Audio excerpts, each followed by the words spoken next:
welcome to the Investors Trading Academy weekly market review and forecast. Each week our news team puts together the highlights of the previous week and gives our viewers a look at what to watch in the coming week. Markets focus all week on the situation in the Ukraine after the illegal vote last weekend showed a win for separatists. Traders have become bored with the ongoing situation and allowed gold to ease and more back to risk on trading.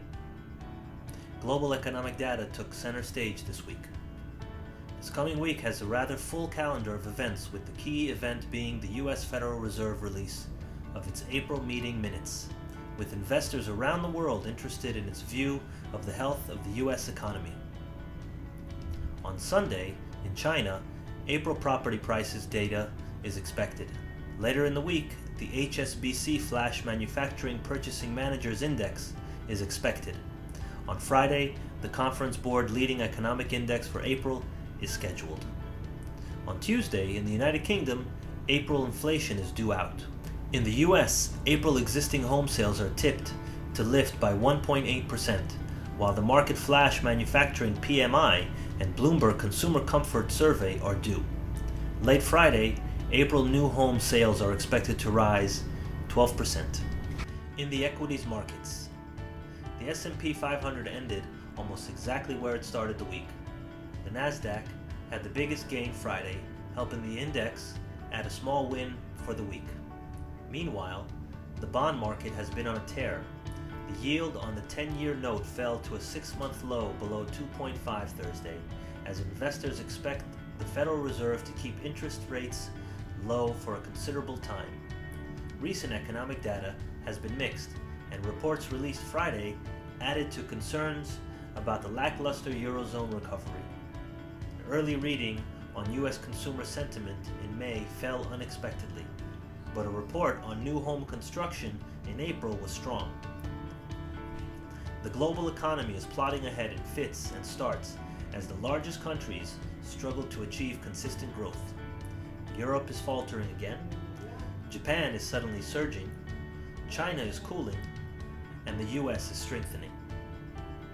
The unevenness of the global recovery was thrown into sharp relief Thursday when the 18 European nations that use the euro reported unexpectedly weak growth for the first 3 months of the year. A separate report showed that Japan's economy grew in that same quarter at the fastest pace in nearly 3 years as consumers went on a binge ahead of a tax hike. The European stock markets closed mixed on Friday after a fluctuating day. Moving to the currency space, investors shunned riskier assets after Eurozone gross domestic product growth for January to March fell short of market expectations, while disappointing US data such as industrial production for April fueled concerns over the course of its economy. The overall bleak figures raised pressure on Mario Draghi, president of the European Central Bank, to inject more stimulus into Europe's economy. Draghi hinted last week that the ECB could act as soon as next month to try to counter persistently low inflation and strengthen the recovery. The dollar stood at 101.56 yen, down from 101.202 yen. The euro was at $1.3718 and at 139.34 yen. Looking to metals and energy this week. Gold finished with a slight loss Friday, but still recorded a gain for the week as traders considered U.S. economic data for hints on the demand outlook for the metal.